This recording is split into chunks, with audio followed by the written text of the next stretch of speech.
Salut tout le monde, c'est Jérémy, je vous ai présenté le Poco M4 5G il y a même pas 2 semaines et on se retrouve déjà pour parler des deux derniers modèles de chez Poco, les Poco M5 et M5S, deux smartphones qu'on retrouve à moins de 200 € avec l'offre de pré-lancement qui commence demain. On va voir leurs différentes caractéristiques dans cette vidéo et je vous dirai lequel je trouve le plus intéressant. Mais en attendant l'offre de demain, je vous propose déjà un concours sur mon Twitter pour gagner un Poco M5, je vous mets le lien du concours dans la description si ça vous intéresse. Deux téléphones avec des caractéristiques proches sur certains points que je vous affiche en même temps, même batterie de 5000 mAh, deux processeurs Helio G et le M5S vous semblera peut-être familier car il s'agit de la même fiche technique que le Redmi Note 10S sorti l'année dernière avec l'ajout du logo Poco. Un des avantages à cela c'est qu'on gagnera une année de support logiciel en plus étant donné que cela débute avec l'année de commercialisation et malgré cela il reste assez intéressant comme on va le voir tout de suite en commençant par l'unboxing.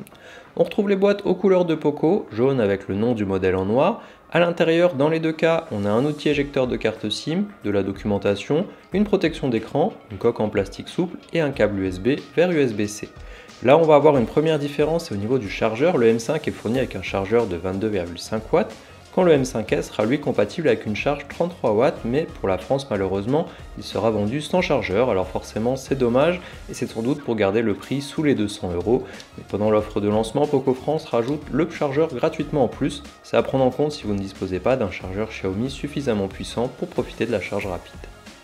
Pour le design, les deux modèles se démarquent facilement, on n'a pas le même module photo ni le même revêtement. Le M5 a un aspect cuir avec un module photo prenant toute la largeur et trois capteurs, un grand angle de 50 mégapixels, un macro de 2 mégapixels et un capteur de profondeur de 2 mégapixels.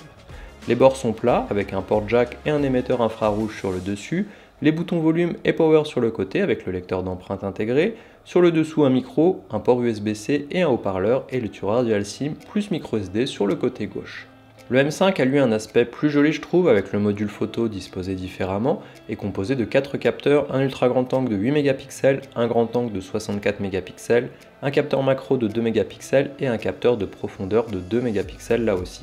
Les bords sont plus arrondis, on retrouve à peu près la même disposition des boutons, mais on a surtout un second haut-parleur pour la stéréo sur le dessus qui apporte un vrai plus. Le M5S est aussi plus fin et plus léger avec ses 179 grammes contre 201 grammes pour le M5.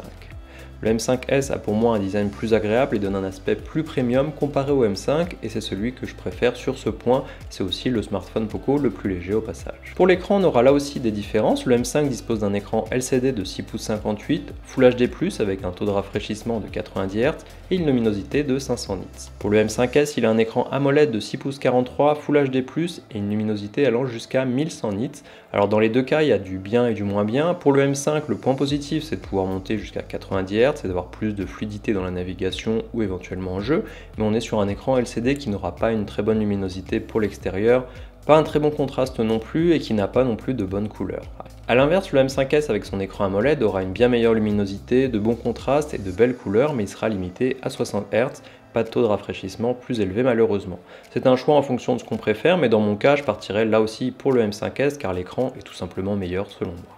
Niveau puissance, on aura deux processeurs de chez Mediatek et de la série Helio, ça sera le G99 pour le 5 et le G95 pour le M5S. Vous pourriez penser qu'au vu des noms et des numéros de version, le G99 est bien meilleur que le 95, et bien en fait ça dépend, c'est ce qu'on va voir tout de suite. Pour la RAM et le stockage, dans les deux cas il s'agit du LPDDR4X et du FS 2.2 et on les retrouve en 464 ou 428 en fonction des versions, je vous redonnerai les prix un petit peu plus loin.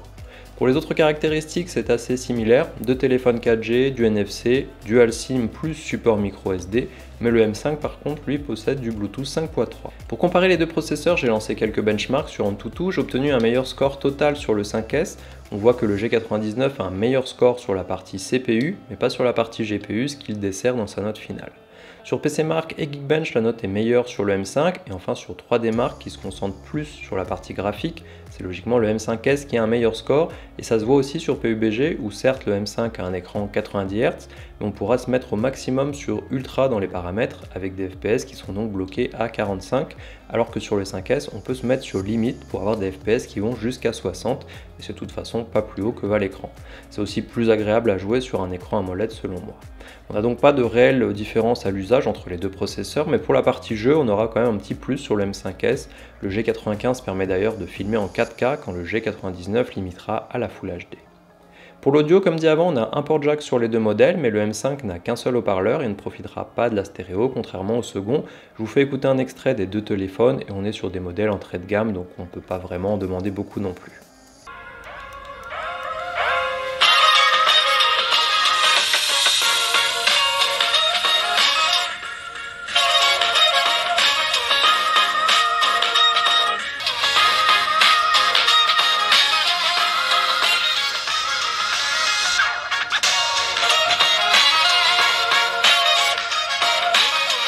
Concernant l'autonomie, les deux modèles disposent d'une batterie de 5000 mAh. Le M5 supporte une recharge max de 18 watts et il faut compter plus de 2 heures pour le charger. Pas très rapide. Le M5S lui supporte la recharge de 33 watts et il se rechargera bien plus vite, en environ 1 heure, mais encore faut-il avoir un chargeur car comme indiqué, il n'est pas par défaut fourni dans la boîte. Il faudra aussi penser à prendre un chargeur Xiaomi pour bénéficier de la charge turbo. Pour l'autonomie par contre, c'est le M5 qui sera le plus intéressant car en comparant les temps obtenus sur PCMark qui fait passer la batterie de 100 à 20%, j'ai obtenu 15h30 contre 13h30 pour l'autre, sachant que j'ai gardé le mode 90 Hz activé sur le premier. Le processeur étant gravé en 6 nanomètres, il apporte aussi une meilleure efficacité énergétique qu'on constate dans le test. Pour la partie photo-vidéo, on aura là aussi pas mal de différences. Comme dit avant, le M5 aura seulement un vrai capteur utilisable de 50 mégapixels, quand le 5S aura 64 mégapixels et en plus un ultra grand angle de 8 mégapixels. Je vous ai pris des photos côte à côte pour que vous puissiez juger de la qualité des deux et bien entendu des exemples avec l'ultra grand angle sur le S. Dans les deux cas, en considérant les prix des appareils, les photos de jour sont pas mal, les portraits fonctionnent bien, mais il ne faut pas venir zoomer dans l'image car on perd rapidement en qualité.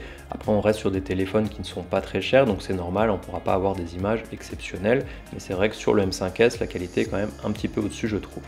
En vidéo, le M5 permet de filmer jusqu'en Full HD 30 fps sur le capteur selfie, sans stabilisation électronique, que ce soit en selfie ou sur le capteur principal, alors que le M5S lui permet de filmer jusqu'en 4K 30 fps sur le capteur principal et dispose de la stabilisation en Full HD mais pas en 4K. Voici maintenant un exemple tourné avec la caméra principale du Poco M5S, donc ici on est en 4K 30 fps, comme vous voyez il n'y a pas vraiment de stabilisation électronique, ça bouge un petit peu dans tous les sens, même si ça permet quand même de faire des plans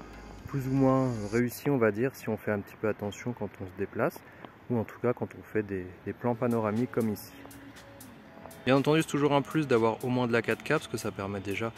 de l'incorporer dans des autres vidéos qui sont en 4K mais surtout je peux aussi la redescendre en Full HD et gagner dans les détails. Sur cette partie encore une fois c'est le M5S qui est devant avec ses capteurs en plus de mégapixels, la possibilité de filmer en 4K, de la stabilisation en Full HD et de façon générale la qualité est un petit peu au-dessus.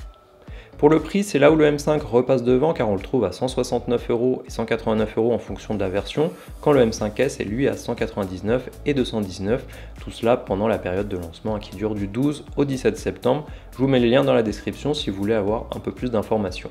On a donc deux téléphones qui sortent juste après un modèle de la série précédente et au vu de mon utilisation et de mes préférences, c'est vrai que j'aurais plutôt tendance à recommander le Poco M5S qui est en fait un téléphone utilisant des composants de l'année dernière comme on l'a évoqué. Donc c'est vrai que l'utilité de sortir ces modèles juste après le précédent me laisse un petit peu perplexe et au final ça aurait été peut-être plus intéressant de ne faire qu'un M5 avec les composants du S, mais pour le prix ça reste intéressant pour quelqu'un qui cherche un téléphone abordable tout en proposant de quoi jouer à des jeux, faire des photos suffisamment bonnes avec une autonomie correcte là aussi. Je vous remets aussi mon comparatif entre le Poco M4 Pro et le Poco M Pro 5G juste ici car ça peut être aussi une alternative intéressante. Dites-moi ce que vous en pensez en commentaire et on se voit dans la prochaine vidéo.